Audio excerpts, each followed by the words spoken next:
Another day, another mini vlog. Good morning. Nilinisan ko nga itong kalan kagabi mga mare, kaya ito tinanggal ko nga muna itong kanyang patungan. Ka-screw lang naman to mga mare, kaya madali lang siyang tanggalin. At dahil nga magluluto na ako ngayon mga mare, kaya ito ilalagay ko na nga ito at ikakabit ko na. Magpapakulo nga muna ako ng mainit na tubig mga mare, dahil nga maglalaga ako ng munggo. Habang hinihintay ko naman kumulo yung tubig mga mare, ito linisan ko muna itong kaldero ng rice cooker. Medyo maaga pa naman sa mga oras na to mga mare, kaya mamaya lang nga ako magsaing. Nagsasaing lang talaga ako mga mare kapag alam ko malapit na nga maluto yung aking ulam na niluluto. Masarap kasi kumain mga mare ng kanin kapag mainit-init pa. Anyways, itong munggo pala mga mare ay lalagyan ko nga ito ng puso ng saging at pata.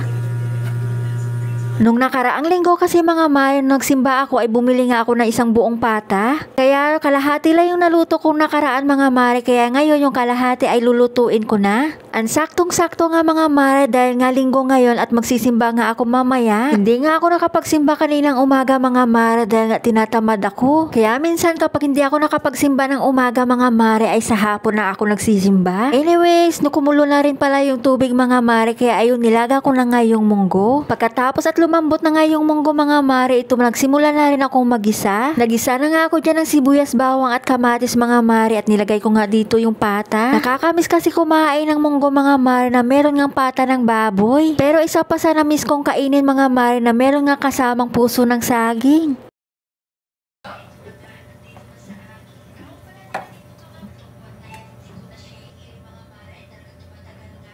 At makalipas nga na isang oras at malambot na nga yung pata mga mare, ilalagay ko na nga rin itong puso ng saging. At dahil nga apat lang naman kami kumakain sa araw na to mga mare, hanggang gabi na nga namin ito. At itong nilaga ko palang munggo mga mare ay kalahati lang yung ginamit ko dyan sa isang balot ng plastic. At dahil nga wala masyadong sabaw mga mare, naglagay muna ako ng isang mangkok. Habang hinihintay ko nga ang kumulo at lumambot nga itong puso ng saging mga mare, ito magpapakit muna ako.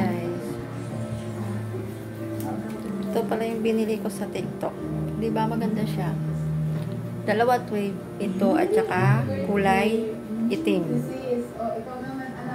O diba, ang hilig-hilig ko talaga mag front cap dito mga mare. Napakalaki naman yung ilong ko.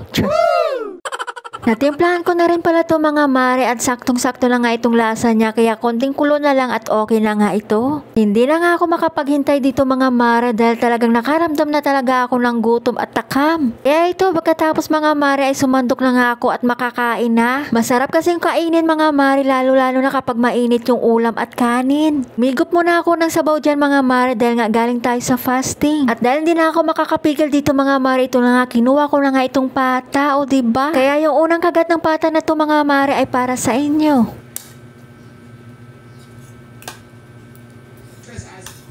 Hindi nga ako nabubusog mga mare kapag walang siling labuyo, kaya ito kumuha nga muna ako sa freezer. Masarap at nakakagana kasing kumain mga mare kapag meron kang nakaing maanghang. Hindi talaga ako komportable dyan mga mare hanggang hindi ko nga ito pinipisa yung siling labuyo at islalagay sa aking pagkain. Kayo ba mga mare ay talagang sili is life din ba kayo katulad ko? Sure. Kung iba nga ay gumagamit pa nga ng patis dito, sa akin ay hindi na. Hindi naman kasi ako mahilig sa maalat mga mare, kaya yung sili lang ay okay na sa akin. O siya, namnamahin ko muna itong pagkain ko mga mare, kaya kain po ulit tayo.